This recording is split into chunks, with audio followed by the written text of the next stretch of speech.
ทักทายสบายดีย่ามแรงทุกคนมือนี้สิพาทุกคนไปเอาเพิงนะ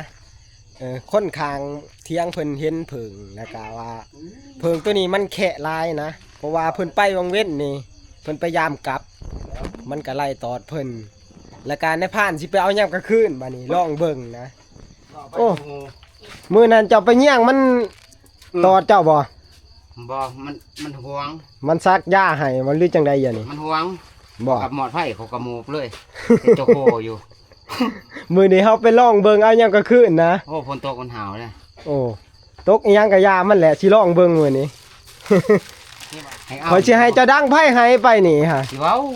สิดังกันได้บ่โอ้ก็ดังแต่ว่าเพราะว่ายั่วแม่มันลงมาเด้มันสิแม่นบ่เอ้ยอันนี้ดิให้ดังมันอันนี้อาจจะได้เพิ่นฮะไผฟังผ่านเพิงครับบ่เฮ้ยฟังนั้นมึงเชื่อโอ้ยผ่านเพิงแล้วฮะแม่นบ่ฮะผ่านเพิงเพิ่นค่าเวียกนะเพิ่นทำงานโอ้ช่วงนี้เขาเพิ่นบ่ทันได้แล้วหักบอกกันพวดแล้วดัง บ่ได้ไปหาเพิ่นขี้ขานย่างไปมื้อนี้ไปหมู่เฮา2คนนี่แหละเอาซะมาเอาเบิดแล้วบ่อุปกรณ์แฮะผ้ามีดครบเนาะโกยจะบ่ต้องห่วงกระถอกระทางไปน้ำนาพุ่นแหละกระบี่ทางเพิงก็อยู่ใกล้ดอกทุกคนอยู่อันให้เก่าเพิ่นนะให้เหือให้บักม่วงหิมพานต์เหือพุ่นแหละอยู่พุ่นไปบัดนี้เฮาสิขี่รถจักรไปคนละคันเพราะว่ามาแล้วเฮาสิมาไผมามั่นนะเพราะว่าเฮือนเฮาก็อยู่ห่างกันไปออกก่อนไอ้นี่แต่เป็นเพื่อนได้นี่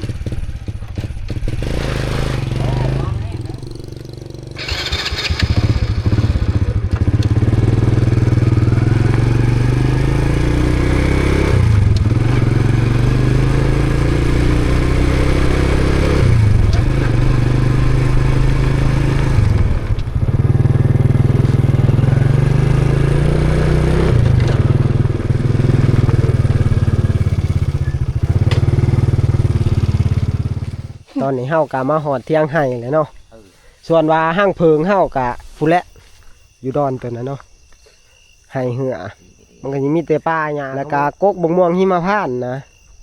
ห้างเพิงกะบ่สูงบ่ได้ดอกเนาะประมาณยื้อเทิงเพิ่นว่าจะน้อยเฮาไปเบิ่งกัน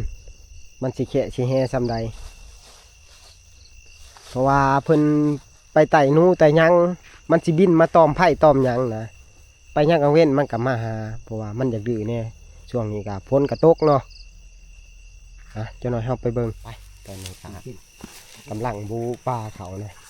เพราะว่ามันก็ค่อนข้างหกมันเป็นไฮเหือบ่จืดเด้อเอ้ยเนาะฮะบางที่เชนมาสิไปลงเข้า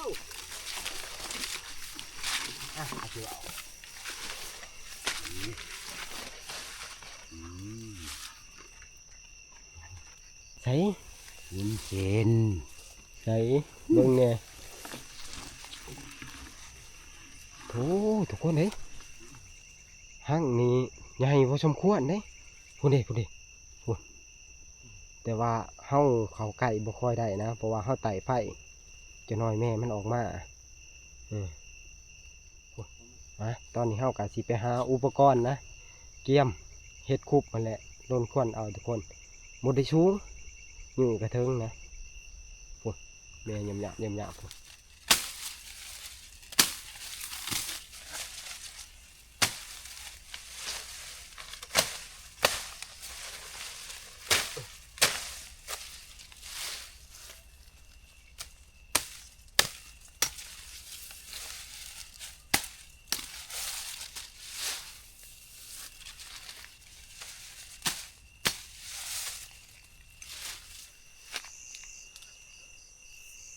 ตอนนี้เฮากะมาอยู่ในระยะประชิดของมันนะตอนนี้เฮากะลังกาเกียมสีดังไผ่หลอกมันมาหาแสงไผ่นะแล้วก็สิเฮ็ดคุบล้นขวัญทุกคนโอ้ห่างมันใหญ่มันได้ทุกคนเลยแต่ว่าเพิงย่ามนี่น้ำมันอาจสิบลายนะสิมีแต่ลูกมันหั่นแหละเบิ่งส่งเนาะส่วนว่าน้ำมันนี่เฮาอาจสิได้กับบลายนะเพราะว่าฤดูนี่มันเน้นแต่ผลิตลูกบ่ค่อยผลิตน้ำพุ่นและช่วงเดือน4เดือน5 ถ้าว่าห้างซ้ำนี่ก็ห่วยอย่าเข้าฮอด7-8 โลหรือว่า10 โลได้ทุกคนเลยถ้าว่าห้างใหญ่ประมาณนี้ตอนนี้เฮาก็กำลังสิมากาเกียมดังไผ่หล่อมัน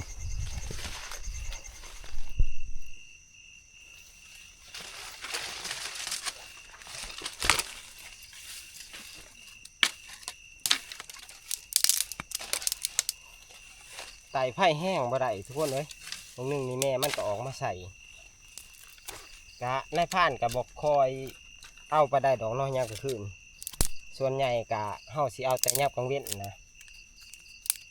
เพราะว่ามันก็ง่ายมันสะดวกแต่ว่านี่มันก็อยากรักแน่ก็เลยมาเอายามกลางคืนลองเบิ่งนะอากาศเย็นแม่มันก็บ่ค่อยแตกไปได้ดอกซาเบิ่ง ไปแบกอันหนักของจะบ่มีแห้ง มาแต่น้ำหามีดเนาะ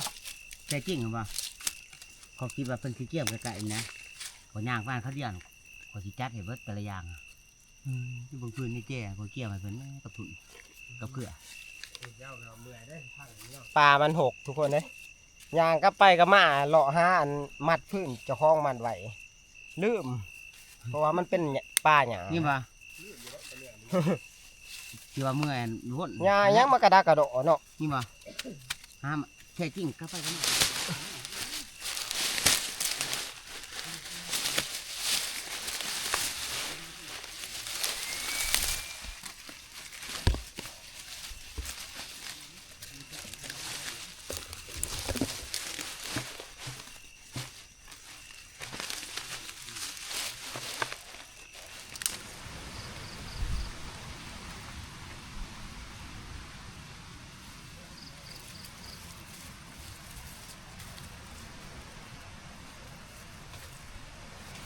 มือนี้มันอยากล่มแน่นะดังไผ่กะค่อนข้างเนี่ยล่มแห้งเท่าไรทั้งล่มทั้งหนาวนะ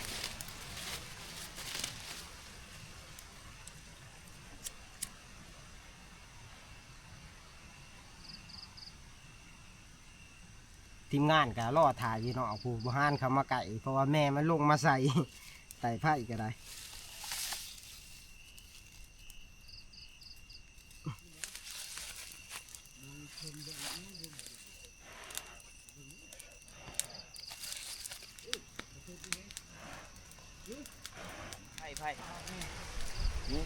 ไปมานี้ทุกคนคุบกระพร้อมไผ่กระพร้อมแล้วบ้านี้ไปเบิ่งว่ามันสิเต็มหรือว่าห่างเพราะว่าห่างมันก็ค่อนข้างใหญ่นะมันจะไปทางห่างพุ่นแหละไล่กลัวเนาะไป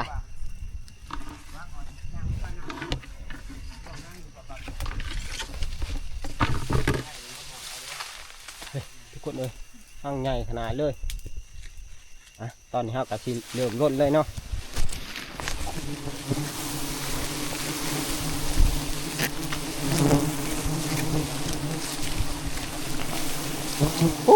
ห่างเลยทั้งกลางนี่โอ้ยห่างเบิดเลยเอ้ยมันกะสิมีแต่อันทั้งขอบมันนะแต่ว่าทั้งกลางเลยก็เริ่มจากห่างน้ำเนาะคือว่าห่างใหญ่พอสมควรห่างเพราะอนุญาตปิดไผ่เนาะเพราะว่าแม่มันมาต้อมนาไผ่แพทย์อันกล่องได้ผ่านนะ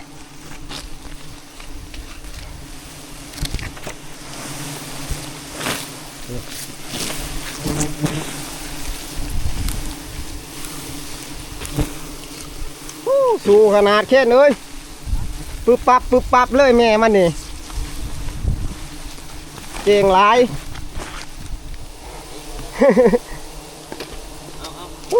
เนาะห่างหลายกว่านะคนเลยเนี่ยทีมงานกับพวกทีมงาน เก่งขนาดเพิงห้างนี่สูเป็นปึ๊บปั๊บนะ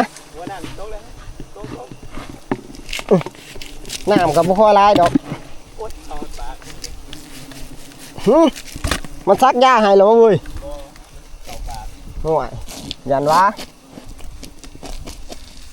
ไปมานี่ทุกคนได้แล้วนะสูขนาดเพิงห้างนี่ยังวะนี่กูดีเต็มคู่หน่อยนะมันห่างถ้าว่าบ่ห่างเท่ากับสีได้ลายกูนี่ดอกเนาะ เพราะว่าตอนนี้มันก็จะเข้าปลายพ้นแล้วนะที่จริงมันก็เริ่มแต่เดือนที่10เนาะเริ่มมอเฮาสิเกี่ยวเขาวก็เริ่มมีห้างเพิงแหละช่วงฤดูนี้คือว่าเพิงฤดูพ้นนี่มันบ่ค่อยมีน้ำดอกทุกคน เพราะว่าน้ำพ้นนี่มันสิสะล้างเกสรดอกไม้นะน้ำหวานนี่มันก็สิยังเหลือน้อยเนาะเฮ็ดให้เพิงนี้เก็บหรือว่าลำเลียงน้ำหวานนี่บ่ค่อยได้นะเอามาฮอดแล้วบัดนี้เบ้าแวงโอ้ยพอได้ตะกี้ลูกมันหั่นแหละผ่านเพิงกับมาผู้ดีได้ผ่านเพิงนี่มาเอาต้นนั้นในผ่านเอาแล้วแหละนะมาตามกันมุ่งไม้ว่าเพิงห้างเดียวกันนี่แหละ มา วั ท่าน น นี้ แนว ที่ช่วย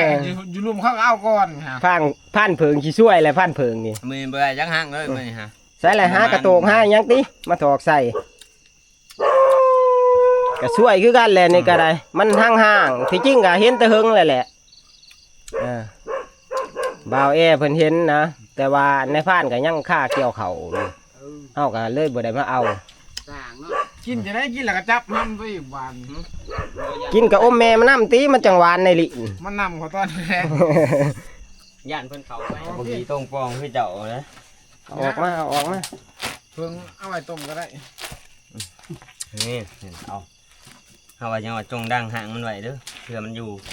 พอมันมีลูกอ่อนมันนี่ จับอันน่าว่าสิจับให้มันนำลายอันน่าเบิ้ง นี่คือยอดซีมือเลยยอดซีมือของผ่านเพิงนะ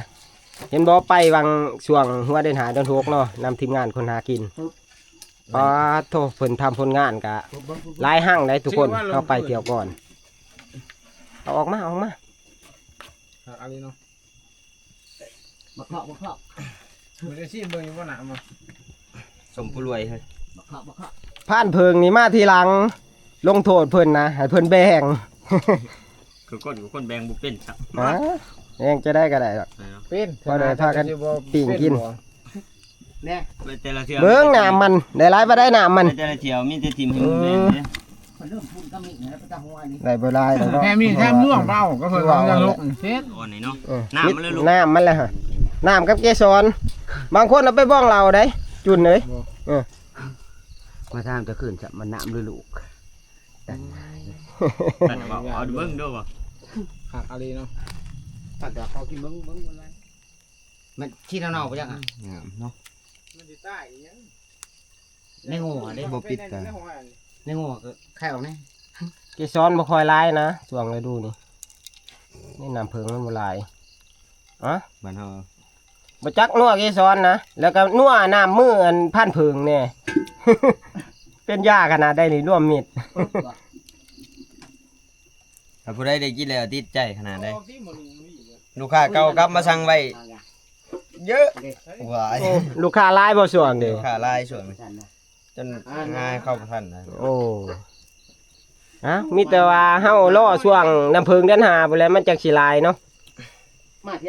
บรรยากาศก็อยากมืดๆแน่นะไผ่แฟดเฮาก็เบิดบ่ได้เตรียมการมา ไงเอา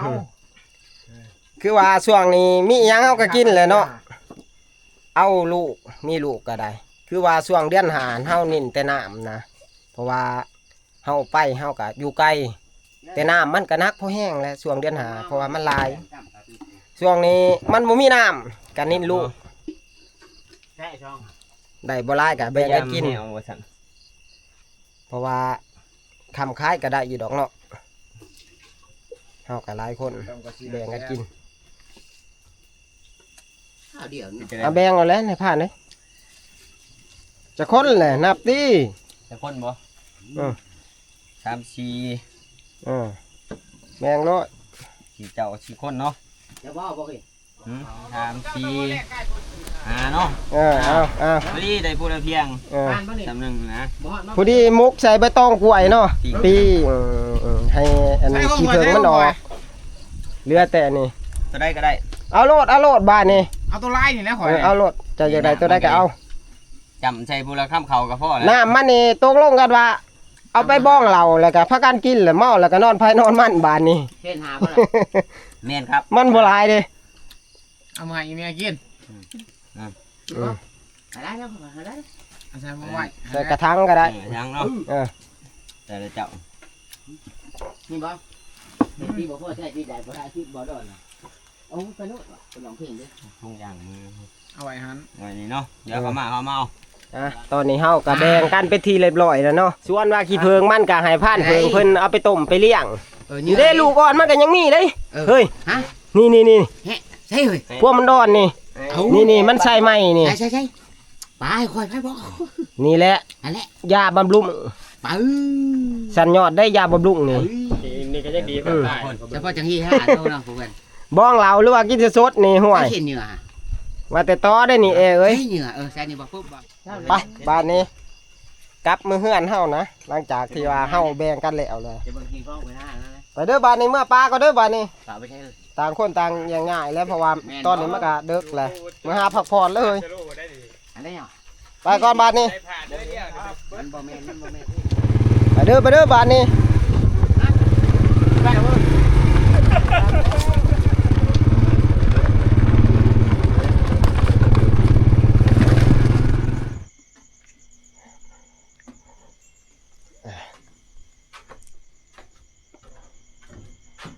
ตอนนี้เฮากามาหอนเฮือนแล้วเนาะ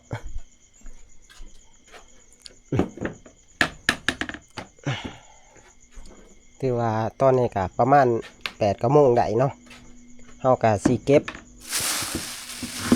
เข้าไว้ตู้นี่แหละเนาะ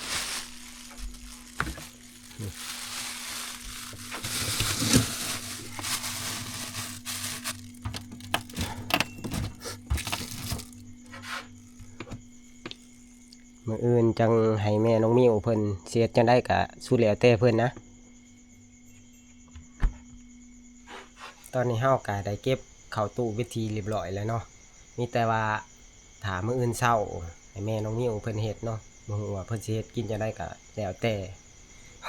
หยังว่าไปก็เกือบต่ำกับผ่านเพิงก็เล่งใส่เพิงห้างเดียวนั่นแหละผู้ดีในผ่านเอาก่อนนะผู้ดีไปพอกัน ฮะผู้ใดก็เล่งใส่เนาะเพราะว่ามันอยู่ให้เหือเขาก็หลายคนอาจสิเห็นนั่นแหละมีคนไปบอกเพิ่นดีแน่แต่ในผ่านไปกะพอกันกะแบ่งให้กันกินคือเก่านั่นแหละทุกคนเอ้ยของกินเนาะกินมื้อนี้ขี้มื้ออื่นเอาก็แบ่งกันเนาะเท่าๆกันนั่นแหละช่วงนี้มันก็ยังบ่ทันได้มีน้ำในผ่านก็บ่ได้เอาน้ำเขาดอกไปให้เขาดองเหล้ากินส่วนในผ่านก็บ่ค่อยกินยาดองยาหยังคือเขานะมาฮอดนี้ก็บ่มีหยังหลายในผ่านเองก็สิขอตัวพักผ่อนเนาะสำหรับวิดีโอนี้ก็ขอปิดไว้เพียงเท่านี้เนาะพอกันในวิดีโอหน้าทุกคนสำหรับค่ำคืนนี้บ๊ายบายทุกคน